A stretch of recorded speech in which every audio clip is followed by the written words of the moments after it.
નમસ્કાર મિત્રો. આજે વાણિજ્ય વ્યવસ્થા અને સંચાલન ધોરણ 12 માં સ્વાધ્યાય નંબર 2 સંચાલનના સિદ્ધાંતોની ચર્ચા કરીશું. Principles of management. આ ચેપ્ટરનું બોર્ડની અંદર વેઇટેજ 6 માર્કનું છે. 1 mark MCQ, 2 mark very short question, 3 mark section ડીમાં આવશે, એટલે ટોટલ 6 માર્ક છે.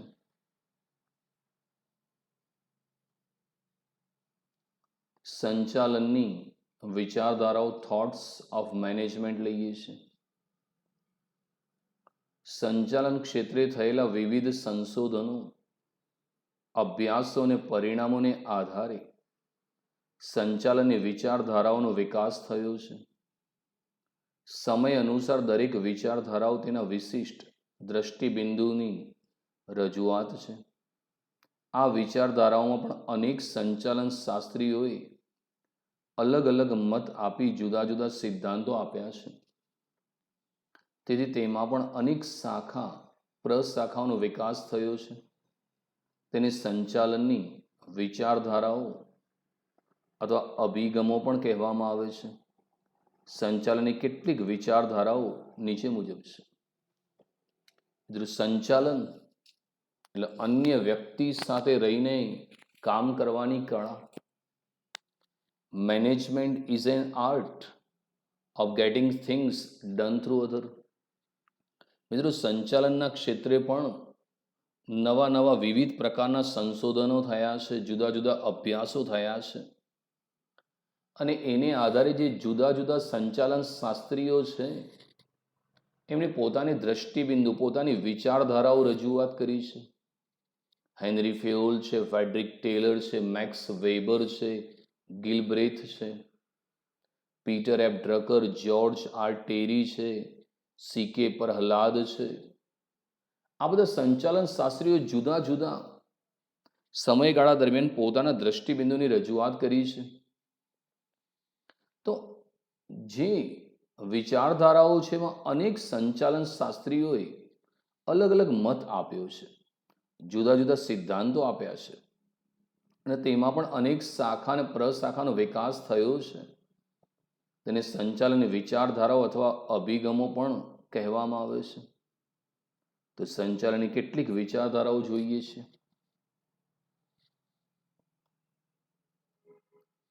તો પહેલું છે મિત્રો, પ્રશિષ્ટ વિચારધારાઓ, થોટ્સ ઓફ ક્લાસિકલ થિયરી. સંચાલનની વિચારધારાઓમાં 19મી સદીના અંત સુધીમાં, આ શબ્દ યાદ રાખવાનું, MCQમાં પૂછાય, 19મી સદીના અંત સુધીમાં જે વિચારધારાઓ રજૂ થઈ છે તે વિચારધારાઓને પ્રશિષ્ટ વિચારધારાઓ તરીકે ઓળખવામાં આવી છે. પ્રશિષ્ટ વિચારધારાઓના મુખ્ય પ્રણેતા સંચાલન શાસ્ત્રીમાં Frederick Taylor, Max Weber, Gilbreth, Henry Gantt અને હેનરી ફેયોલ છે. પૂછી શકાય પરીક્ષામાં કે પ્રશિષ્ટ વિચારધારાઓમાં પ્રણેતા કોણ હતા? તો ફ્રેડરિક ટેલર છે, મેક્સ વેબર છે, ગિલબર્થ છે, હેનરી ગેન્ટ અને હેનરી ફેયોલ છે. પ્રશિષ્ટ વિચારધારાઓમાં ટેલરનો ફાળો ખૂબ જ મહત્વનો છે. ફ્રેડરિક ટેલરે આપેલા વૈજ્ઞાનિક સંચાલનના સિદ્ધાંતો સંચાલનની વિચારધારામાં આજે પણ પ્રસ્તુત છે. વૈજ્ઞાનિક સંચાલનનો અભિગમ રૂઢિગત પદ્ધતિના બદલે સમય અને ગતિના નિરીક્ષણ દ્વારા વૈજ્ઞાનિક રીતે રજૂ થયેલા સિદ્ધાંતોને અપનાવીને તરફેણ કરે છે. વૈજ્ઞાનિક સંચાલનના સિદ્ધાંતોનું મુખ્ય પ્રદાન વ્યવસ્થા તંત્રમાં વિશિષ્ટીકરણ, ઉત્તેજક વેતન પ્રથા, જવાબદારી અને કાર્યની વૈજ્ઞાનિક રીતે વહેંચણી બાબતે રહેલું છે. પ્રશિષ્ટ વિચારધારામાં હેનરી ફેયોલ નું પ્રદાન પણ નોંધપાત્ર છે. તેમણે સંચાલનના સામાન્ય સિદ્ધાંતો આપી સંચાલનની વિચારધારામાં મહત્વનું યોગદાન આપ્યું. તેમણે ધંધાકીય એકમમાં વિવિધ કાર્યોની સપાટી નક્કી કરવી, કાર્યોની મર્યાદા નક્કી કરવાનો પ્રયત્ન કર્યો, જુદા જુદા સ્તરે સંચાલકીય ફરજો બજાવવા માટે સંચાલનના સાર્વત્રિક સિદ્ધાંતો અને માર્ગદર્શિકા રૂપે આપ્યા. આ સિવાય પ્રશિષ્ટ વિચારધારામાં મેક્સ વેબર ના અમલદાર શાહીના વિચારનું પણ પ્રદાન રહેલું છે.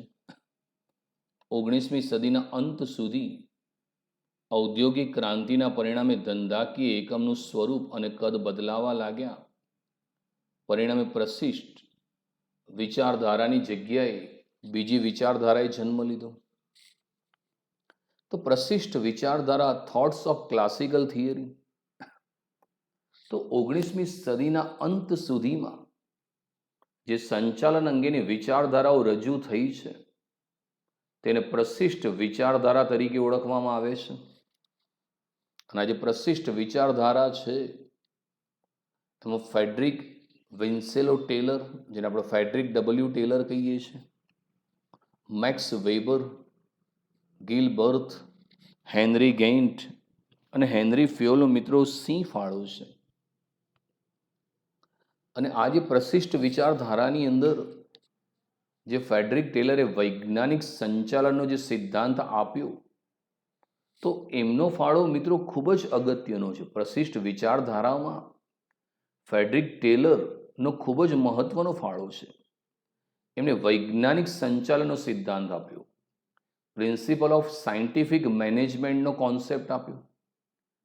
ફેડરિક ટેલરનો વૈજ્ઞાનિક સંચાલનની અંદર કહે છે કે તમે તમારા માણસો પાસે શું કામ કરાવવા માગો છો તે જાણવું અને તેઓ ચોક્કસ રીતે ઓછામાં ઓછા ખર્ચે કામ કરે તે જોવું એ વૈજ્ઞાનિક સંચાલન છે. ફેડરિક ટેલરે પોતાના વૈજ્ઞાનિક સંચાલનની અંદર સમય નિરીક્ષણ, ગતિ નિરીક્ષણ અને થાક નિરીક્ષણના વૈજ્ઞાનિક સિદ્ધાંતો આપ્યા છે. એની અંદર સમય નિરીક્ષણ, ગતિ નિરીક્ષણની અંદર કામદારના હલનચલનમાં લાગતા સમયનો અભ્યાસ કરવામાં આવે છે અને આ સમય શક્ય હોય એટલો ઘટાડવો જોઈએ. કારણ કે ફેડરિક ટેલર કહે છે કે તમે જ્યારે પૂરેપૂરું વેતન આપો છો તો કામદારોને એક જગ્યાએથી બીજી જગ્યાએ જવામાં કેટલો સમય લાગે છે એનો ખાસ અભ્યાસ કરવો જોઈએ અને બિનજરૂરી સમય ઘટાડવો જોઈએ. કારણ કે ઘણા કર્મચારીઓ એવા હશે જે કામના સ્થળે હાજર તો થશે પણ બરાબર કામ નહીં કરે, તો એના પર બરાબર તમારે સુપરવિઝન એટલે નિરીક્ષણ રાખવું જોઈએ. ઉત્પાદનના સાધનને એક સ્થળેથી બીજા સ્થળે ખસેડવામાં કેટલો સમય લાગે છે એનો અભ્યાસ થવો જોઈએ અને એ પણ શક્ય હોય એટલો ઘટાડવો જોઈએ. મોટી મોટી ફેક્ટરીમાં એક વિભાગની વસ્તુ બીજા વિભાગમાં લઈ જવામાં આવે પણ જો એમાં વધારે પડતો સમય લાગે તો પછી ઉત્પાદનની અંદર થોડો વિલંબ થાય છે, તો એ ઘટાડવો જોઈએ. અને થાક નિરીક્ષણ, કામદારને સતત તમે જ્યારે એકનું એક કામ આપો છો ત્યારે થાકી જાય છે, કંટાળો અનુભવે છે. એટલે ફેડરિક ટેલરના મતે એ કામદારોને અમુક સમયના અંતે વિરામ આપવો જોઈએ એટલે જેથી એ પોતાનો થાક ઓછો કરી શકે. વૈજ્ઞાનિક સંચાલનના સિદ્ધાંતોના મુખ્ય પ્રદાનમાં વિશિષ્ટીકરણ, ઉત્તેજક વેતન પ્રથા અને જવાબદારી અને કાર્યની વૈજ્ઞાનિક રીતે વહેંચણી બાબત રહેલું છે. ફેડરિક ડબલ્યુ ટેલર એમ કહેતા હતા કે દરેક કાર્યમાં વિશિષ્ટીકરણ અપનાવવું જોઈએ, સ્પેશિયલાઇઝેશન. એટલે કે જે વ્યક્તિ જે કાર્યમાં નિષ્ણાંત હોય એને જ તમારે એ કાર્યની સોંપણી કરવી જોઈએ. કોઈ એકાઉન્ટમાં માસ્ટર છે તો તમે એને એકાઉન્ટ ડિપાર્ટમેન્ટ આપો તો સરસ રીતે કરી શકે, પણ પછી તમે એને કારખાનામાં કામ આપો તો બરાબર રીતે કામ ન કરી શકે. તો દરેક કાર્યમાં વિશિષ્ટીકરણ હોવું જરૂરી છે મિત્રો. આયોજન અને અમલીકરણના કાર્યને જુદું પાડવાનું. આયોજનનું કામ માનસિક કાર્ય છે, સંચાલકોએ કરવાનું, અને આયોજનનો અમલ એ શારીરિક કાર્ય છે, એ કામદારને સોંપી દેવું જોઈએ. બીજું, ઉત્તેજક વેતન પ્રથા. ફેડ્રિક ટેલર સ્પષ્ટ હતા કે દરેક કામદારની કાર્યક્ષમતા એક સરખી હોતી નથી. એટલે જે કાર્યક્ષમ કર્મચારી છે એને વધુ વેતન આપવું જોઈએ અને જે બિનકાર્યક્ષમ કર્મચારી છે એને લઘુત્તમ વેતન આપવું જોઈએ, જેથી કાર્યક્ષમ કર્મચારી પોતાની કાર્યક્ષમતા ટકાવી રાખશે અને બિનકાર્યક્ષમ કર્મચારી વધુ કાર્યક્ષમ બનવાનો પ્રયત્ન કરશે. જવાબદારી અને કાર્યની વૈજ્ઞાનિક રીતે વહેંચણી. કોઈ પણ કામદારને જ્યારે તમે જવાબદારી સોંપો છો તો વૈજ્ઞાનિક રીતે સોંપવાની. જવાબદારી સોંપતી વખતે કામદારનો હોદ્દો, એની લાયકાત, અનુભવને ધ્યાનમાં લેવાની. તો આ ફેડ્રિક ટેલરના વિચારો હતા. ફેડ્રિક ટેલરે મિત્રો 3 અદ્ભુત વિચારો રજૂ કર્યા. દરેક કામદારને તેની બુદ્ધિ અને શક્તિ મુજબ કાર્યની સોંપણી કરવી.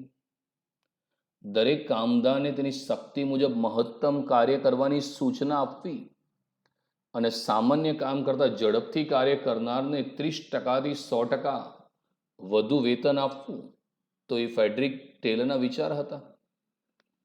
મિત્રો, આજે પ્રશિષ્ટ વિચારધારાઓ જેમાં હેનરી ફેયોલ છે, એમનું પણ એક મહત્વનું યોગદાન છે. મિત્રો, હેનરી ફેયોલ પણ એક ફ્રેન્ચ એન્જિનિયર અને ઉદ્યોગપતિ હતા. મિત્રો, એમણે આધુનિક સંચાલનનો ખ્યાલ આપ્યો. તો એમનો આ સિદ્ધાંત પણ બહુ જ અગત્યનો છે. તો એમના જે આ સિદ્ધાંતો છે એને કારણે એમને આધુનિક સંચાલન, મોડર્ન મેનેજમેન્ટની અંદર બહુ મોટું યોગદાન આપેલું છે અને એમને સંચાલન માટે અગત્યના 14 સિદ્ધાંતો આપેલા, જે આપણે અગાઉ ચર્ચા કરી ચૂકેલા છે. અને એમણે કીધું કે ધંધાકીય એકમમાં વિવિધ કાર્યોની સપાટી નક્કી કરો. તો મિત્રો, ધંધાની અંદર જે કાર્ય થાય છે એની સપાટી નક્કી કરવી પડે. ધંધાની અંદર મિત્રો 3 પ્રકારની સપાટી કામ કરે. ઉચ્ચ સપાટી, જેમાં સંચાલક મંડળ, જનરલ મેનેજર અને મેનેજિંગ ડિરેક્ટર હોય. મધ્ય સપાટી, એમાં વિવિધ વિભાગના વડાઓ, અધિકારીઓ, નિષ્ણાંતોનો સમાવેશ થાય. અને થર્ડ સપાટી છે, જેમાં સુપરવાઇઝર, ફોરમેન છે, કામદાર છે, જોબર છે, એનો સમાવેશ થાય છે. અને દરેક કાર્યોની મર્યાદા નક્કી કરવી જોઈએ કે દરેક કાર્ય કેટલા સમયમાં પૂર્ણ થશે, એની મર્યાદા નક્કી થવી જોઈએ. અને ધંધાકીય એકમમાં જે જુદા જુદા સ્તર છે એ માટે એમને સંચાલનના સિદ્ધાંતો આપ્યા અને એ આજે પણ સિદ્ધાંતો બહુ જ ઉદ્યોગોને માર્ગદર્શન આપી રહ્યા છે. આ સિવાય પ્રશિષ્ટ વિચારધારામાં મેક્સ વેબર ના અમલદારશાહીના વિચારનું પણ પ્રદાન થયું. મેક્સ વેબરે બી કીધું કે ક્યાં સુધી તમે અમલદારશાહી રાખશો, તમે હુકમ કરીને કામ કરાવડાવશો. આજનો સમય એ છે કે કામદારોને માલિક ખભેથી ખભા મિલાવીને કામકાજ કરે. આજના સમયમાં કામદારો મેળવવા અગત્યના નથી, પણ એમને કેળવવા અને જાળવવા પણ અગત્યના છે. હવે અમલદારશાહી ના ચાલે મિત્રો. આપણા દેશમાં કેમ આપણે અંગ્રેજોને કાઢી મૂક્યા? કારણ કે એ લોકો અમલદારશાહી કરતા હતા, આપણને ગુલામ બનાવીને રાખતા હતા. એમ કામદારોને પણ તમે ગુલામ બનાવીને રાખી ન શકો. તો મેક્સ વેબરનું પણ એક અગત્યનો વિચાર રહેલો છે. 19મી સદીના અંત સુધી ઔદ્યોગિક ક્રાંતિના પરિણામે ધંધાકીય એકમનું સ્વરૂપ અને કદ બદલાવા લાગે. પરિણામે પ્રશિષ્ટ વિચારધારાની કેટલીક મર્યાદાને લીધે તેમાં ફેરફાર કરવાની આવશ્યકતા ઊભી થઈ. તેની મર્યાદાઓ મુખ્યત્વે નાણાકીય ઉત્તેજનને વધુ સ્થાન, માનવીય અભિગમને ઓછું મહત્વ, અવૈધિક સંબંધોની અવગણના મુખ્ય છે. તો મિત્રો, 19મી સદી સુધી તો આ વિચારધારાઓ ઓકે હતી, પણ પછી જ્યારે ઔદ્યોગિક ક્રાંતિ થઈ, મોટા પાયા પર ઉદ્યોગો આવ્યા, જે મોટા પાયા પર ઉત્પાદન કરવા માંડ્યા, મોટા મોટા યંત્રો આવી ગયા, તો ત્યારબાદ ધંધાના એકમનું સ્વરૂપ બદલાવા લાગ્યું. પહેલા ધંધા નાના નાના કદના હતા મિત્રો, પણ ધીમે ધીમે પછી ધંધાના કદ મોટા થતા ગયા અને જેમ જેમ આ કદ મોટા થયા તેમ તેમ મોટી મોટી કંપનીઓ અસ્તિત્વમાં આવવા માંડી અને એને કારણે સંચાલનની અંદર ફેરફાર કરવાની જરૂરિયાત લાગી. પરિણામે જે પ્રશિષ્ટ વિચારધારાની કેટલીક મર્યાદાઓ હતી એ દૂર કરવાની જરૂરિયાત લાગી. પ્રશિષ્ટ વિચારધારાની મુખ્ય મર્યાદાઓ એ હતી કે એમાં નાણાકીય ઉત્તેજનને વધુ સ્થાન, એમાં નાણાંને વધુ મહત્વ આપેલું છે કે ભાઈ તમે નાણાં આપશો એટલે કર્મચારી વધુ કામ કરવા તૈયાર થઈ જશે અને નાણાં દ્વારા જ મહત્વ છે. માનવીય અભિગમને ઓછું મહત્વ. પ્રશિષ્ટ વિચારધારામાં માણસને એક યંત્ર સમજી લેવામાં આવ્યું હતું કે પૈસા આપો ને કામ કરાવી રાખો. પણ મિત્રો, માનવીય સજીવ છે ને લાગણી છે. જેવું કામ તમે નિર્જીવ જોડે કરાવી શકો એવું કામ તમે સજીવ જોડે નથી કરાવી શકતા. અને અવૈધિક સંબંધો એટલે કે માનવીય જે સંબંધો છે એની અવગણના મુખ્ય છે મિત્રો.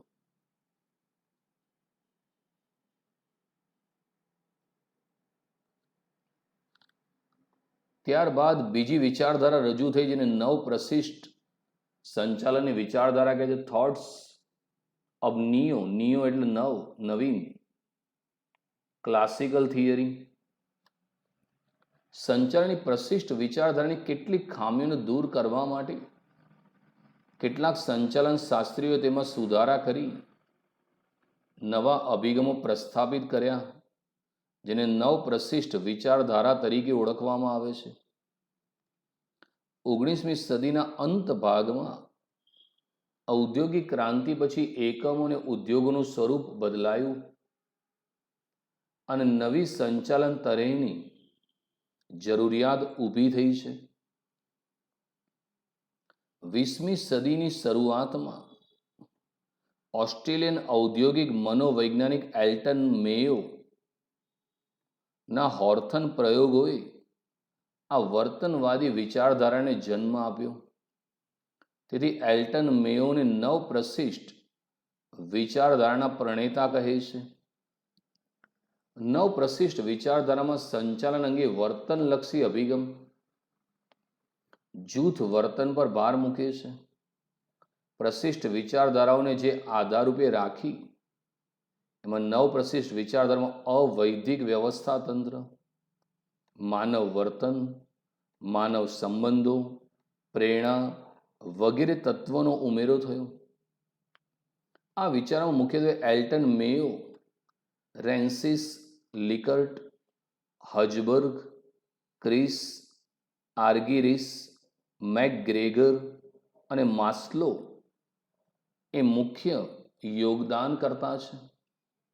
નવ પ્રશિષ્ટ વિચારધારાની મુખ્ય પ્રશાખાઓમાં માનવ સંબંધો કે માનવ વર્તનવાદી વિચારધારા, સામાજિક તંત્ર વિચારધારા, સામાજિક વ્યવસ્થા વિચારધારા મુખ્ય છે, જેમાં માનવ વર્તનવાદી વિચારધારા નીચે મુજબ છે. તો અગાઉ આપણે જોઈ હતી પ્રશિષ્ટ વિચારધારા એની કેટલીક ખામીઓ હતી કે એમાં ફક્ત નાણાંને જ વધુ ઉત્તેજન આપતા હતા. માનવીય સંબંધો છે એની અવગણના કરવામાં આવતી હતી.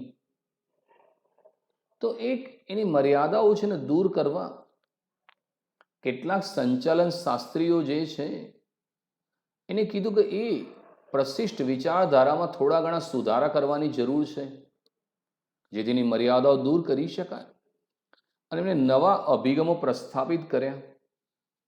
એટલે જે પ્રશિષ્ટ વિચારધારાની જે ખામીઓ છે એને દૂર કરવા માટે જે સંચાલન શાસ્ત્રીઓ તેમાં સુધારા કરી નવા અભિગમો પ્રસ્થાપિત કર્યા એને નવ પ્રશિષ્ટ વિચારધારા તરીકે ઓળખવામાં આવે છે. કારણ કે મિત્રો 19મી સદીના અંત સુધી તો ઓકે હતું, પણ જ્યારે 19મી સદીના અંત ભાગમાં જ્યારે ઔદ્યોગિક ક્રાંતિ થઈ, મિત્રો ઔદ્યોગિક ક્રાંતિ એટલે જ્યારે ઉદ્યોગોનું સ્વરૂપ બદલાય, માણસની જગ્યાએ મશીનરી દ્વારા ઉત્પાદન થાય તે ઔદ્યોગિક ક્રાંતિ છે. અને બ્રિટનની અંદર મિત્રો આ ક્રાંતિ થઈ હતી અને એ ક્રાંતિ બાદ ધંધાકીય એકમનું સ્વરૂપ બદલાયું. મિત્રો ત્યાં સુધી મિત્રો ધંધા નાના નાના હતા, વૈયક્તિક માલિકી અને ભાગીદારી પેઢીમાં ચાલતા હતા. પણ ઔદ્યોગિક ક્રાંતિ પછી મોટી મોટી કંપની સ્વરૂપ આવતું ગયું જેથી નવા સંચાલનની જરૂરિયાત ઊભી થઈ. અને જે 20મી સદી હતી એના શરૂઆતમાં જે ઓસ્ટ્રેલિયન મનોવૈજ્ઞાનિક હતો એલ્ટન મેયો, એના હોર્થોન પ્રયોગોએ આ વર્તનવાદી વિચારધારાનો જન્મ આપ્યો. એટલે આ જે મિત્રો નવપ્રશિષ્ટ વિચારધારા છે એમાં જે એલ્ટન મેયો છે એનો પ્રણેતા કહેવામાં આવે છે. આ જે નવપ્રશિષ્ટ વિચારધારાનો જન્મ એલ્ટન મેયોએ આપ્યો. તો આ જે નવપ્રશિષ્ટ વિચારધારા છે એમાં એલ્ટન મેયો જે છે ને વર્તનલક્ષી અભિગમ અને જૂથ વર્તન પર ભાર મૂક્યો. વર્તનલક્ષી અભિગમ એટલે કામદારો જે કામ કરે છે ને વર્તનનો અભ્યાસ કરવો જોઈએ કે એની નિયમિતતા કેટલી છે, એની વફાદારી કેટલી છે, એ સોંપેલું કામ બરાબર કરે છે. અને જૂથ વર્તન એટલે જે કામદારો છે એનું જૂથ છે, આખું જૂથ કેવી રીતે કામ કરે છે. કારણ કે જો જૂથની અંદર જો પ્રામાણિક અને મહેનતુ કર્મચારી હશે તો બધાનું વર્તન સારું હશે. અને આ જે પ્રશિષ્ટ વિચારધારાઓ છે એને આધાર રાખીને નવપ્રશિષ્ટ વિચારધારામાં અવૈધિક વ્યવસ્થા તંત્ર, અવૈધિક ઇનફોર્મલ ઓર્ગેનાઇઝેશન આપણે આગળના સ્વાધ્યાયમાં ભણવાના છીએ કે જે વ્યવસ્થા તંત્ર માનવીય સંબંધોને લીધે આપોઆપ થાય છે ને અવૈધિક વ્યવસ્થા તંત્ર કહે છે. જેમ સ્કૂલની અંદર વ્યવસ્થા તંત્ર હોય, પ્રિન્સિપાલ, શિક્ષક બધા કામ કરે, પણ જે વિદ્યાર્થીઓ છે એનું પણ એક વ્યવસ્થા તંત્ર હોય, એક આખું ગ્રુપ બને, તમારા બધાનું એક ગ્રુપ હશે. એક ગ્રુપનો વ્યક્તિ સ્કૂલમાં જાય તો બધા જાય, એક નથી જવું તો બધા ના જાય, એક જણ કે આપણે આ જગ્યાએ જાય તો બધા ત્યાં જાય. આ એક અવૈધિક છે. એક જ બેન્ચીસ પર બેસવાનું, જોડે જવાનું, આ અવૈધિક છે. એમ કર્મચારી જ્યાં કામ કરતા હોય તો કર્મચારીઓ પણ પોતાના વિચારધારાના આધારે સમાન વિચાર સરણી છે, સમાન ધર્મ લાગણીના લીધે પોતાનું અવૈધિક વ્યવસ્થા તંત્ર બનાવતા હોય છે. એટલે નવપ્રશિષ્ટ વિચારધારાઓની અંદર અવૈધિક વ્યવસ્થા તંત્ર, માનવ વર્તન, માનવ સંબંધો, પ્રેરણાનો ઉમેરો થયો. કારણ કે માનવી છે એ ઉત્પાદનનું જીવંત સાધન છે મિત્રો. અને જેવું તમે નિર્જીવ જોડે કામ લઈ શકો એવું સજીવ જોડે ન લઈ શકો. માનવી છે ને લાગણી છે ને સંબંધો છે મિત્રો, તો એનો પણ અભ્યાસ થવો જોઈએ. ને પ્રેરણા, કોઈ પણ કર્મચારીને જ્યારે વધુ સારું કાર્ય લેવું છે સતત પ્રેરણા અને પ્રોત્સાહન, અભિપ્રેરણા આપવું જોઈએ. તમે નિર્જીવને પ્રેરણા ના આપી શકો પણ સજીવને પ્રેરણા આપીને કામ લઈ શકો. જેમ કે હું તમને ભણાવું ને કામ કરવાની સતત પ્રેરણા આપું તો તમારો ઉત્સાહ અને જુસ્સો વધે, તમે વધુ સરસ રીતે કામ કરતા થઈ જશો. આજે નવપ્રશિષ્ટ વિચારધારાઓ છે એમાં એલ્ટન મેયો, રેન્સિસ લિકર્ટ, હજબર્ગ, ક્રિસ આર્ગિરિસ, મેકગ્રેગર, માસ્લોનું ખૂબ જ યોગદાન કરતા છે મિત્રો. આ જે નવપ્રશિષ્ટ વિચારધારાઓ છે જેમાં માનવીય સંબંધો અને માનવ વર્તનવાદી વિચારધારાઓનું ખાસ ધ્યાન રાખવામાં આવ્યું. સામાજિક તંત્ર વિચારધારા અને સામાજિક વ્યવસ્થા એ મુખ્ય છે, જેથી આને માનવ વર્તનવાદી વિચારધારા પણ કહે છે. એટલે નવપ્રશિષ્ટ વિચારધારાને માનવ વર્તનવાદી વિચારધારા કહે છે. કારણ કે એલ્ટન મેયો એમ કેવું છે કે માનવીનું વર્તનમાં સુધારો થાય ને તો જ કામ થઈ શકે. નાણાં આપવાથી કામ ના ચાલે, માણસનું વર્તન જો સુધરે તો એ બરાબર કામ કરે. હવે માનવ વર્તનની જે વિચારધારા છે એમાં એક છે એની આપણે ચર્ચા કરીએ. એમાં વર્તન સંબંધિત વિચારધારા, થોટ્સ ઓફ બિહેવિયર રિલેટેડ. સંચાલન એ અન્ય વ્યક્તિઓ પાસેથી કામ લેવાની કળા છે. પ્રોફેસર ઉર્વિકે કહ્યું છે કે તમે તમારા માણસોને સાચવો, તમારા માણસો બાકીનું તમારું બધું જ સાચવી લેશે. તેમ કર્મચારી કે વ્યક્તિ એ એકમ ખૂબ જ મહત્વનું સ્થાન ધરાવે છે. સંચાલન વ્યક્તિ મારફતે થતું હોવાથી સંચાલનનો અભ્યાસ આંતરવ્યક્તિ સંબંધોનો અભ્યાસ બની રહે છે. સંચાલકીય કાર્યનું અગત્યનું કેન્દ્ર બિંદુ માનવ વર્તન અને માનવ સંબંધોનું છે. તેથી વર્તન સંબંધિત વિચારધારા મનોવૈજ્ઞાનિક તારણોનો ઉપયોગ દ્વારા કર્મચારીનો કાર્ય સંતોષ અને કાર્યક્ષમતા વધારવા પર ભાર મૂકે છે. વર્તન સંબંધિત વિચારધારામાં આંતરમાનવીય સંબંધો, અભિપ્રેરણ, નેતૃત્વ, માહિતી સંચારની પ્રક્રિયા, ઔદ્યોગિક ઝઘડાઓનો નિકાલ વગેરે જેવા ખ્યાલોનો સમાવેશ થાય છે. આ અભિગમ વધુ પડતો મનોવૈજ્ઞાનિક હોવાથી તેમાં આર્થિક પરિબળની ક્યાંક અવગણના થઈ તેમ જણાય છે. ઉત્પાદકતાના ભોગે માનવ સંબંધીની જાળવણી થઈ શકે નહીં તેવું કેટલાક લેખકોનું તાર્કિક વિધાન છે, જે આ અભિગમની મુખ્ય મર્યાદા છે. તો નવપ્રશિષ્ટ વિચારધારામાં માનવ વર્તન વિચારધારાએ જન્મ લીધો, જેને વર્તન સંબંધિત વિચારધારા કહે છે. Thoughts of behaviour related. સંચાલન છે એ અન્ય વ્યક્તિઓ પાસેથી કામ લેવાની કળા છે, અને એ કળા તમારામાં હોવી જોઈએ, જેથી તમે બીજાની જોડે કામ લઈ શકો. પ્રોફેસર ઉર્વિકના શબ્દો યાદ રાખજો. આવા શબ્દો પરીક્ષામાં હાઇલાઇટ કરવાના, તમારા માર્ક વધી જશે. તમે તમારા માણસોને સાચવો, તમારા માણસો બાકીનું તમારું બધું જ સાચવી લેશે. Mind your man, man will mind everything for you. એટલે તમારા ધંધામાં જે કર્મચારી કામ કરે છે, તમે જો એમને સાચવશો, તમે એને સારો પગાર આપશો, તમે એને સહકાર આપશો, બોનસ આપશો, એના ઘરના સભ્યની જેમ રાખશો, તો પછી એ કર્મચારી છે એ તમારું બધું જ સાચવી લેશે. એટલે ધંધાની તમામ પ્રવૃત્તિઓ કર્મચારી કરી આપશે. એ વિચારધારા રજૂ કરેલી. કારણ કે સંચાલન છે એ કર્મચારીઓ દ્વારા થાય છે મિત્રો. એટલે સંચાલનમાં આંતર વ્યક્તિઓ સંબંધોનો અભ્યાસ કરવો જોઈએ. કર્મચારીના જે સંબંધો છે એનો ખાસ અભ્યાસ કરવો જોઈએ કે ભાઈ કર્મચારી બરાબર રીતે કેવી રીતે કામ કરે છે. એનો ખાસ તમારે અભ્યાસ કરવાની જરૂરિયાત છે. તેથી આ જે વર્તન સંબંધિત વિચારધારા છે એમાં કર્મચારીઓ છે એના કાર્ય સંતોષ અને કાર્યક્ષમતા વધારવા પર ભાર મૂકે છે. કે કર્મચારી છે એને કાર્યમાં સંતોષ મળવો જોઈએ, વર્ક સેટિસ્ફેક્શન. કારણ કે જ્યાં સુધી કોઈ કામમાં સંતોષ ના મળે ને ત્યાં સુધી બરાબર કામ ના ચાલે.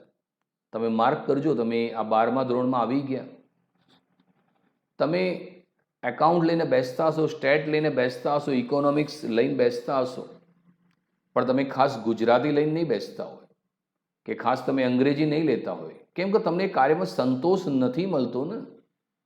જે કામમાં મિત્રો સંતોષ મળે એ વારે ઘડીએ થાય. ઘણા વિદ્યાર્થીને ગેમ રમવાની આદત પડી ગઈ, ફ્રી ફાયર કે પબજી, તો એને સંતોષ એટલો કે આખો દિવસ એ જ રમ કરે. એમ કર્મચારી જ્યારે નોકરી કરવા આવે તો એને એ કાર્યમાંથી સંતોષ પ્રાપ્ત થવો જોઈએ અને એની કાર્યક્ષમતા સતત વધવી જોઈએ. અને કાર્યક્ષમતા વધારવા માટે અમુક સમયને તમારે ટ્રેનિંગ સેમિનારનું આયોજન કરવું જોઈએ, જેમાં આંતરમાનવીય સંબંધો વિચારવું જોઈએ. ધંધાના માલિકે કર્મચારી એક મજૂર ના ગણવો જોઈએ, પણ પોતાના ઘરનો એક સભ્ય છે એ રીતે વર્તન રાખવું જોઈએ. અભિપ્રેરણ એટલે કર્મચારીને સતત તમારે કામ કરવાની પ્રેરણા આપવી પડે. કારણ કે કર્મચારી ઉત્પાદનનું જીવંત અને લાગણી સભર સાધન છે. તમે જેટલી પ્રેરણા આપો એટલો કર્મચારી વધુ કામ કરે. નેતૃત્વ સારું એટલે કે લીડરશીપ, એક સારો નેતા બનીને તમારે કામ કરવું જોઈએ. એક સારો નેતા એ હોય કે જે કર્મચારીઓ છે એને સતત પ્રેરણા આપીને ધંધાના ઉદ્દેશો સિદ્ધ કરે. બીજું માહિતી સંચારની પ્રક્રિયા. ધંધાકીયમાં સતત માહિતી સંચાર થવો જોઈએ. ઉચ્ચ સપાટીએ શું કાર્ય થઈ રહ્યું છે, મધ્ય સપાટીએ શું કાર્ય થઈ રહ્યું છે, નિમ્ન સપાટીએ, તો સતત એ માહિતી સંચાર થવું જોઈએ. ઔદ્યોગિક ઝઘડાઓનો નિકાલ. માલિક અને મજૂર વચ્ચેના જે ઝઘડા છે ને ઔદ્યોગિક ઝઘડા કહે છે. અને જે ધંધામાં આવા ઝઘડા થાય તે વારંવાર હડતાલ જેવી ઘટનાઓ બને, તો એ ઝઘડાઓનો નિકાલ થવો જોઈએ. તો આ વર્તન સંબંધિત વિચારધારામાં રજૂ કર્યું. પણ આ અભિગમ વધુ પડતો મનોવૈજ્ઞાનિક છે મિત્રો, કેમ કે અહીંયા ફક્ત કર્મચારીના વર્તનનો જ અભ્યાસ કરવામાં આવ્યો છે. આર્થિક એટલે કે નાણાંના પરિબળની સતત અવગણના કરવામાં આવી છે. હા, કર્મચારીનું વર્તનના માટે તમે કામ કરો બરાબર છે, પણ ઉત્પાદનના ભોગે માનવ સંબંધીની જાળવણી ના થઈ શકે. કારણ કે જો ઉત્પાદન ઓછું થાય તો વેચાણ ના થાય, અને વેચાણ ઓછું થાય તો નફો ઓછો થાય. એટલે ક્યારે પણ ઉત્પાદનના ભોગે માનવ સંબંધોની જાળવણી ના થઈ શકે. તેવું કેટલાક લેખકોનું તાર્કિક વિધાન છે. એટલે આ અભિગમની મુખ્ય મર્યાદા છે.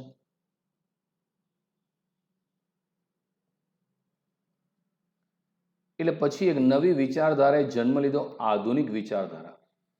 મિત્રો, આ બધી વિચારધારા પરીક્ષામાં ના પૂછાય, પણ આમાંથી કોઈ પણ એક પૂછી શકાય. Thoughts of modern management. ઈસવીસન 1960 પછી ઉદ્યોગો અને ધંધાકીય એકમના સ્વરૂપમાં પરિવર્તન આવ્યું. પરિણામ સ્વરૂપે સંચાલનના વિશિષ્ટ અભિગમની જરૂરિયાત ઊભી થઈ. સંચાલન માત્ર એક ધંધાકીય એકમનું ક્ષેત્ર ન રહેતા સંચાલકોનો વિશિષ્ટ વ્યવસાયિક વર્ગ આ સમય દરમિયાન ઊભો થયો.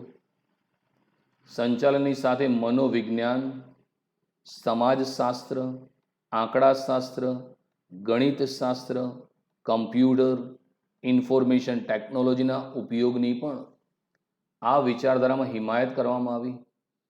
આ વિચારધારામાં Koontz O'Donnell, George R Terry જેવા સંચાલન શાસ્ત્રીઓનું પોતાનું પ્રદાન આપ્યું છે. આ ઉપરાંત Peter F Drucker, William Ouchi, C K. Prahalad જેવા સંચાલન શાસ્ત્રીઓએ આ વિચારધારામાં ફાળો આપ્યો છે.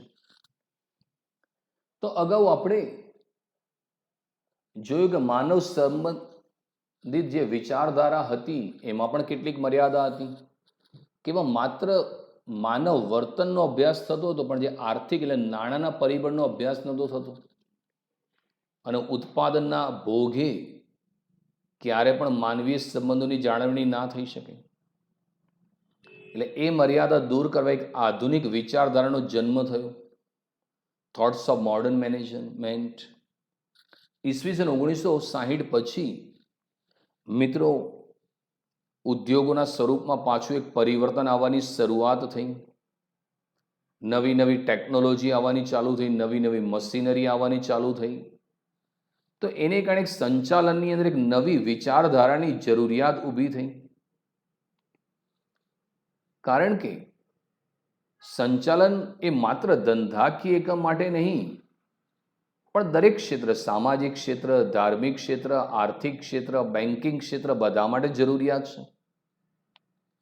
સંચાલનની સાથે નવી નવી વિચારધારાઓ લીધી કે ભાઈ એમાં મનોવિજ્ઞાન, સમાજશાસ્ત્ર, આંકડાશાસ્ત્ર, ગણિતશાસ્ત્ર, કમ્પ્યુટર, ઇન્ફોર્મેશન ટેકનોલોજીના ઉપયોગની પણ વિચારધારાની હિમાયત થઈ. કે સંચાલનમાં મનોવિજ્ઞાન એટલે કર્મચારીના મનોવૈજ્ઞાનિક પરિબળનો અભ્યાસ કરવો જોઈએ. સમાજશાસ્ત્ર, કર્મચારી એ પણ એક સમાજની અંદર રહે છે, એને પણ લાગણી છે, તો એ પણ અભ્યાસ થવો જોઈએ. આંકડાશાસ્ત્ર એટલે ધંધાકીય એકમની અંદર આંકડાશાસ્ત્રનો બી ઉપયોગ થવો જોઈએ. ઉત્પાદન, વેચાણ, ખરીદીના આંકડા ભેગા થઈને એનું અર્થઘટન થવું જોઈએ. ગણિતશાસ્ત્ર એટલે ઘણી બધી પદ્ધતિનો ગાણિતિક રીતે બી અભ્યાસ કરવો જોઈએ. કમ્પ્યુટર, ઇન્ફોર્મેશન ટેકનોલોજી, આજે તમે ઇન્ફોર્મેશન ટેકનોલોજીનું ક્ષેત્ર એટલું વિશાળ થઈ ગયું છે કે એમેઝોન, સ્નેપડીલ તમે જુઓ મોડર્ન મેનેજમેન્ટ કરી રહી છે, અને એ ઇન્ફોર્મેશન ટેકનોલોજીની મદદથી ઓનલાઈન સમગ્ર વિશ્વની અંદર પોતાનું વેચાણ કરી રહી છે, તમે જોઈ શકો છો.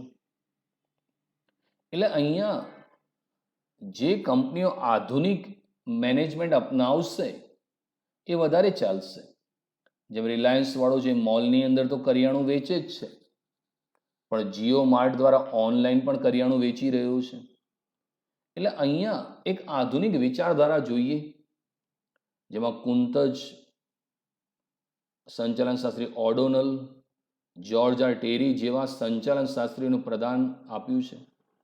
આ ઉપરાંત પીટર એફ ડ્રકર, મેં તો પીટર એફ ડ્રકર છે એ ફાધર ઓફ મોડર્ન મેનેજમેન્ટ કહેવામાં આવે છે, આધુનિક સંચારના પિતા, કારણ કે એમનું બી ખ્યાલ બહુ મોટું યોગદાન પીટર એફ ડ્રકનનું છે. વિલિયમ ઓચીઝ આ ભારતીય સંચાલન સાથે શીખે, પ્રહલાદ જેવા સંચાલન શાસ્ત્રીઓ પણ આ વિચારધારામાં પોતાનો મિત્રો ફાળો આપેલો છે. હવે લઈશું મિત્રો આપણે વૈજ્ઞાનિક સંચાલનના સિદ્ધાંતની પ્રયુક્તિઓ, techniques of principles of scientific management. એમાં પહેલું છે સમય નિરીક્ષણ, ટાઈમ સ્ટડી. કોઈ પણ કાર્યનો ભાગ પૂર્ણ કરવા માટે જેટલો સમય લાગે તે અંગે વૈજ્ઞાનિક રીતે કરવામાં આવતો અભ્યાસ એટલે સમય નિરીક્ષણ. આ કાર્ય કરવા માટે સામાન્ય સંજોગોમાં જે સમય નક્કી કરવામાં આવે છે તેને પ્રમાણ સમય કહેવામાં આવે છે. ટેલરના મત મુજબ જે કાર્ય જે સમયમાં પૂર્ણ થવું જોઈએ તેનો કાળજીપૂર્વકનો અભ્યાસ એ સમય નિરીક્ષણ છે. ઉત્પાદનના સાધનો ઇષ્ટતમ ઉપયોગ કરવાની દિશામાં તથા સમયસર લક્ષ્યાંકો સિદ્ધ કરવા માટે સમય નિરીક્ષણ ઉપયોગી છે. તો મિત્રો ફ્રેડરિક ડબલ્યુ ટેલરે વૈજ્ઞાનિક સંચાલનનો સિદ્ધાંત આપેલો. એમાં વૈજ્ઞાનિક સંચાલનના સિદ્ધાંતોની પ્રયુક્તિ એટલે ટેકનિક્સની ચર્ચા કરી છે. તો ફ્રેડરિક ડબલ્યુ ટેલરે વૈજ્ઞાનિક સંચાલનનો ખ્યાલ આપેલો. એમાં 3 ટેકનિક કીધેલી. એમાં પહેલી છે સમય નિરીક્ષણ એટલે કે ટાઈમ સ્ટડી. કોઈ પણ કાર્યનો ભાગ પૂર્ણ કરવા માટે જેટલો સમય લાગે છે તે અંગે વૈજ્ઞાનિક રીતે કરવામાં આવતો અભ્યાસ એટલે સમય નિરીક્ષણ. એટલે મિત્રો કોઈ પણ કાર્ય તમારે પૂર્ણ કરવું છે તો આપણે એનો અભ્યાસ કરવો જોઈએ કે એ કાર્ય કેટલા સમયમાં પૂર્ણ થશે. તો એનો જે વૈજ્ઞાનિક રીતે તમે અભ્યાસ કરો છો એ સમય નિરીક્ષણ છે. જેમ કે 10મા ધોરણની બોર્ડની પરીક્ષા હોય તો બોર્ડ અભ્યાસ કરે કે ભાઈ આટલા વિકલ્પો પૂછવા છે, આટલા ટૂંકા પ્રશ્નો, આટલા મોટા દાખલા, તો આ કેટલા સમયમાં પેપર પૂરું થશે. તો એનો વૈજ્ઞાનિક રીતે અભ્યાસ કરીને કે ભાઈ હા 3 કલાકની અંદર આ પેપર પૂરું થઈ જાય છે. તો એ સમય નિરીક્ષણ કહેવામાં આવે છે. અને એકવાર સમય નક્કી કર્યો કે ભાઈ પરીક્ષા 100 માર્કની 3 કલાક છે એટલે પછી ફિક્સ કે 3 કલાકમાં પેપર પૂરું થવું જોઈએ. દરેક સ્કૂલના સુપરવાઇઝર પ્રિન્સિપાલને કહી દેવામાં આવે કે ભાઈ 3 કલાક પૂરા થાય એટલે પેપરની સપ્લિમેન્ટરી તમારે કલેક્ટ કરી દેવાની છે. એટલે ફ્રેડરિક ટેલર સ્પષ્ટ છે, કોઈ પણ કાર્ય પૂર્ણ કરવા માટે કેટલો સમય લાગશે એનો વૈજ્ઞાનિક રીતે અભ્યાસ કરો છો અને એના માટે જે સમય નક્કી કરવામાં આવે એને પ્રમાણ સમય કહેવામાં આવે છે, સ્ટાન્ડર્ડ ટાઈમ કહેવામાં આવે છે. એટલે કે એ કાર્ય તમે નક્કી કર્યું કે આટલા સમય પૂર્ણ થવું જોઈએ, પછીનો કાળજીપૂર્વક અભ્યાસ કરવો જોઈએ કે ખરેખર કામ પૂરું થયું, તો એ સમય નિરીક્ષણ છે. તમારે બી મિત્રો એકાઉન્ટ હોય ને તમે દાખલા ગણવા બેઠા, દાખલા તરીકે વાર્ષિક હિસાબ છે, હવે બોર્ડનું પેપર જો તમારે સમયસર પૂરું કરવું હોય તો એ વાર્ષિક હિસાબનો દાખલો તમારે 30 મિનિટ્સમાં પૂરો થવો જોઈએ. કે ભાઈ 30 મિનિટમાં ગણાય છે તો મારું પેપર સમયસર પૂરું થશે. તો તમે નક્કી કરીને પ્રમાણ સમય છે. પછી તમે જ્યારે દાખલો ગણવા બેસશો એટલે ઘડિયાળ લઈને ચેક કરવું જોઈએ કે ખરેખર 30 મિનિટમાં દાખલો પૂરો થયો. કારણ કે દાખલો તમારો પૂરો થાય પણ 1 કલાક લો તો શું થાય કે બાકીના દાખલા છૂટી જાય. એમ તમે ધંધાકીય એકમ નક્કી કર્યું કે 1 કલાકમાં 100 એકમનું ઉત્પાદન થવું જોઈએ. તમારો આ પ્રમાણ સમય છે કે 1 કલાકમાં 100 એકમ બનવા જોઈએ. પછી કાળજીપૂર્વક અભ્યાસ કરો કે 1 કલાકમાં ખરેખર 100 બન્યા, અને જો થાય, જો એક્ઝેક્ટલી 100 એકમ બની જાય તો એનો મતલબ કે તમે તમારા સાધનનો ઇષ્ટતમ ઉપયોગ કરી રહ્યા, શ્રેષ્ઠ ઉપયોગ કરી રહ્યા છો. તમારા કોઈ કામ નકામું નથી અને તમે સમયસર તમારા લક્ષ્યાંકોને સિદ્ધ કરી શકો છો. મિત્રો મારુતિ સુઝુકી, તમે નામ સાંભળ્યું છે, 4 વ્હીલર ગાડી છે, બનાવે છે, સ્વિફ્ટ, અલ્ટોન બધી બનાવે છે. મિત્રો હરિયાણામાં એનો પ્લાન્ટ છે મિત્રો, એ 24 કલાકમાં 1200 ગાડીનું ઉત્પાદન કરે છે. સમજો મારું એક્ઝામ્પલ, એ 24 અવર્સમાં 1200 ગાડી બનાવે છે. હવે 24 કલાકમાં એને 1200 ગાડીનું ઉત્પાદન કર્યું, તો હવે આપણે 1 કલાકમાં કેટલું કર્યું? તો તમે 1200 છે ને 24 વડે ભાગી નાખો તો 1 કલાકમાં 50 4 વ્હીલર. તમે બિલીવ નહીં કરો મિત્રો, 1 કલાકમાં 50 4 વ્હીલર બને છે. તમે ગાડી સર્વિસમાં આપો તો એ 3 કલાક લે, તો એ 1 કલાકમાં 50 4 વ્હીલર ગાડી બનાવે છે. તો કેટલો પ્રમાણ સમય નક્કી કર્યો કે 1 કલાકમાં 50 ગાડી બનવી જોઈએ, તો રોજ બને જ છે મિત્રો, એક્ઝેક્ટલી બને છે. તો એના માટે સમય નિરીક્ષણ કર્યું હોય. કોઈ પણ કાર્ય છે એ પૂર્ણ કરવા માટે કેટલો સમય લાગશે એનો કાળજીપૂર્વક તમે વૈજ્ઞાનિક રીતે જે અભ્યાસ કરો ને સમય નિરીક્ષણ કહે છે. અને મિત્રો તમે બી જ્યારે ભણવા બેસો તમારે બી સમય નિરીક્ષણ કરવું જોઈએ કે ભાઈ આ ચેપ્ટર આટલા સમયમાં પૂરું થવું જોઈએ, અને પછી થાય તો એ સમય નિરીક્ષણ છે. ત્યારબાદ છે મિત્રો ગતિ નિરીક્ષણ, મોશન સ્ટડી. ગતિ નિરીક્ષણ એટલે બિનજરૂરી ખોટી દિશામાં થતા બિનકાર્યક્ષમ હલનચલનમાંથી ઉદ્ભવતા બગાડને દૂર કરવાની પદ્ધતિ. કામદાર કાર્ય સમયે જે હલનચલન કરે છે, જો તેને જો ધ્યાનપૂર્વક અભ્યાસ કરવામાં આવે તો હલનચલનની ખોટી પ્રક્રિયા દૂર કરી કામદારનો ઔદ્યોગિક થાક દૂર કરી શકાય છે. તેમજ ઉત્પાદકતામાં પણ વધારો કરી શકાય છે. ગતિ નિરીક્ષણનો મુખ્ય હેતુ શ્રમના લઘુત્તમ બગાડની પદ્ધતિ માટે યોજના શોધવાનો અને તેનો અમલ કરવાનો છે. ગતિ નિરીક્ષણ જેને મોશન સ્ટડી કહેવામાં આવે છે. તો ગતિ નિરીક્ષણ શું છે? જ્યારે મિત્રો કારખાનામાં કામદારો કામ કરતા હોય તો એક વિભાગમાંથી બીજા વિભાગમાં જવામાં એમને સમય લાગશે. ફેક્ટરી તમારી 5 માળની હોય તો પહેલા માળમાંથી 5મા માળમાં જવા માટે એને ઘણો બધો સમય લાગશે. તો ફેડરિક ટેલર કહે છે કે જે બિનજરૂરી ખોટી દિશામાં થતો જે બિનકાર્યક્ષમ હલનચલનમાં જે સમયનો બગાડ થાય છે, સમયનો બગાડ, એને દૂર કરવાની પદ્ધતિ. કારણ કે તમે કામદારને આટલો બધો પગાર આપો છો ને પણ જો એક જગ્યાએથી બીજી જગ્યાએ જવામાં આટલો બધો સમય લાગે તો ઘણો બધો સમય તો આવ જામાં જ નીકળી જશે. તો એનો ખરેખર ધ્યાનપૂર્વક અભ્યાસ કરવો જોઈએ. અને જે હલનચલનમાં જે ખોટો સમય જાય છે એને દૂર કરવો જોઈએ, જેથી કામદારનો ઔદ્યોગિક થાક દૂર કરી શકાય. દાખલા તરીકે સાબરડેરી છે, માનો કે 5 માળ કે 6 માળની છે. હવે કામદારને પહેલા ફ્લોર પરથી 5મા ફ્લોરમાં જાય તો કેટલો થાકી જાય પગથિયા ચડી ચડીને, અને બરાબર કામે ના કરી શકે. તો સાબરડેરીમાં લિફ્ટ રાખવામાં આવે એટલે કામદાર ફટાફટ એક લિફ્ટમાં બેસીને એક જગ્યાએ બીજી જગ્યાએ જતો રહે. જે ઉત્પાદન થયું છે લિફ્ટ દ્વારા લઈ દેવામાં આવે. તમે ડિસ્કવરી ચેનલ પર જોતા હશો, મેગા ફેક્ટરી સ્કેન પ્રોગ્રામ આવે છે.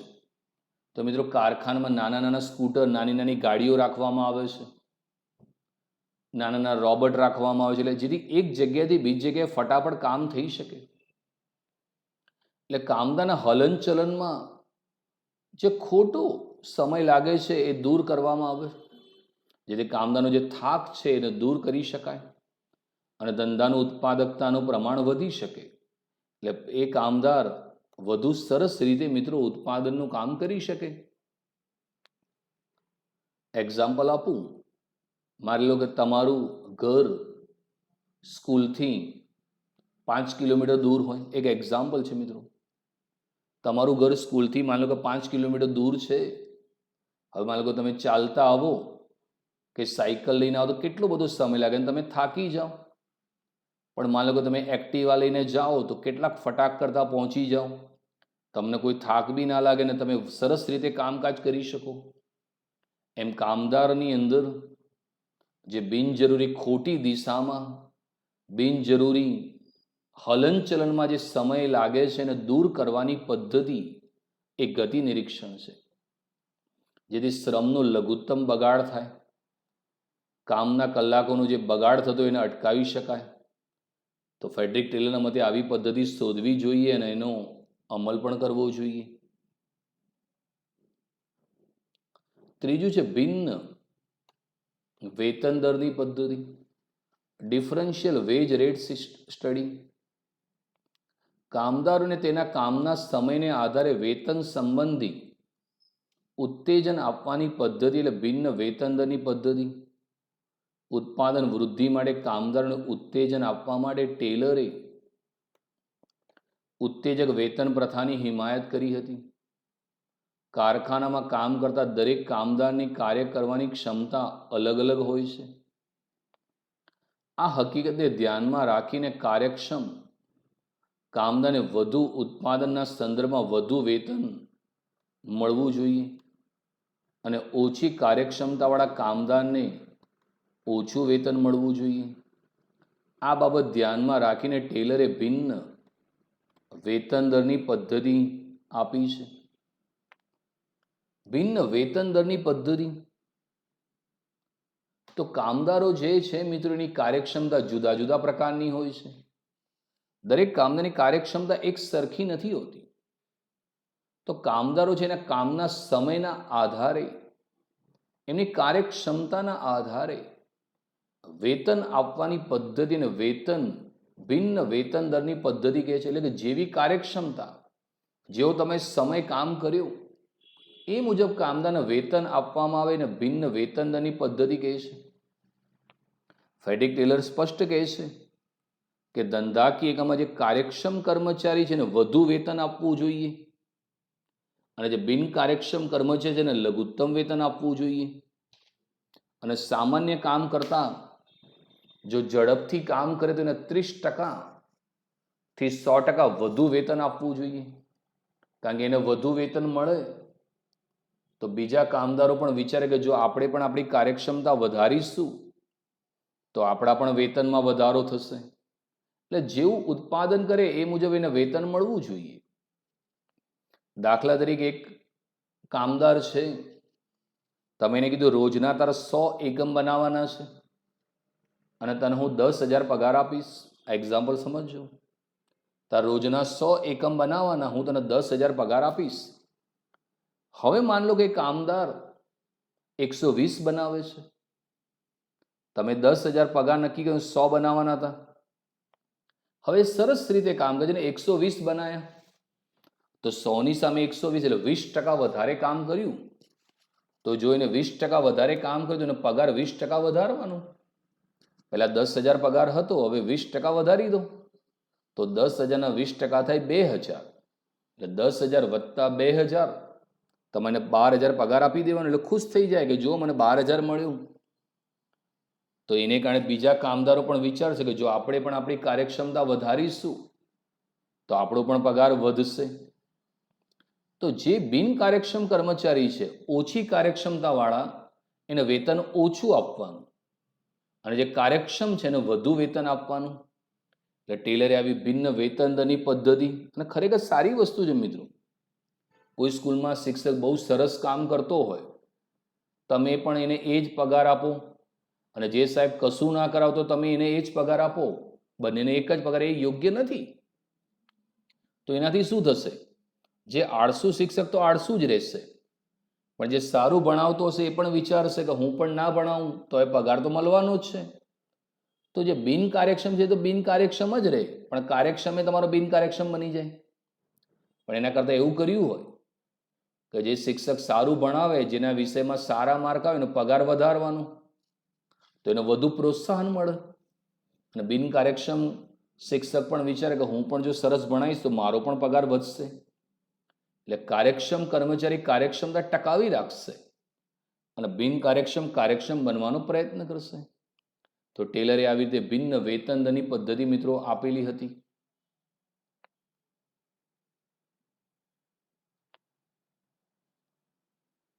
લાસ્ટ ક્વેશ્ચન છે મિત્રો, પીટર એફ ડ્રકરનું સંચાલન ક્ષેત્રે પ્રદાન, કે પીટર ડ્રકરનું શું પ્રદાન રહેલું છે એની વાત. Contribution of Peter F Drucker in the field of management. Peter F Drucker, જેનો જન્મ 1909માં અને મૃત્યુ 2005માં થયેલું. ખૂબ જ પ્રખ્યાત સંચાલન શાસ્ત્રી તરીકે ખ્યાતિ પ્રાપ્ત લેખક, ચિંતક અને કેળવણીકાર હતા. વૈશ્વિકીકરણને કારણે સમગ્ર વિશ્વની ધંધાકીય વ્યવસ્થાઓમાં પરિવર્તન આવ્યું હતું, જેને કારણે સંચાલનની નવી નવી પદ્ધતિઓ વિકસાવવાની આવશ્યકતા ઊભી થઈ. પીટર એફ ડ્રકરે માનવ સંપત્તિ ને ધંધાકીય એકમમાં વિશેષ મહત્વ આપવા માટે ખાસ હિમાયત કરી.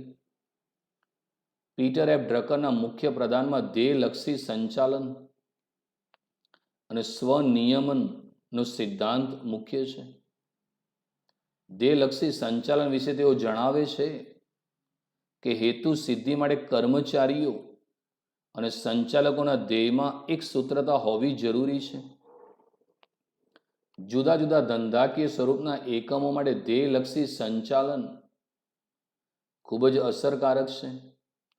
તેઓનું પ્રદાન માનવ સંસાધન સંચાલન, બજાર સંચાલન, તણાવ સંચાલન માટે મુખ્ય રહેલું છે. તેથી પીટર એફ ડ્રકરને આધુનિક સંચાલનના પિતા કહે છે. તો પીટર એફ ડ્રકર, જેમને મિત્રો આધુનિક વિચારધારા આપી હતી, મોડર્ન થોટ્સ આપનાર એ છે મિત્રો. અને પીટર એફ ડ્રકર જે છે એમનો જન્મ 1909માં થયો હતો. તો મિત્રો પીટર એફ ડ્રકરનો જન્મ 1909માં ઓસ્ટ્રેલિયામાં થયેલો હતો. એ ઓસ્ટ્રેલિયન સંચાલન શાસ્ત્રી છે, એક મહાન લેખક, એક સારા ફિલોસોફર એટલે ચિંતક અને એક સારા એજ્યુકેટર એટલે કેળવણીકાર હતા મિત્રો.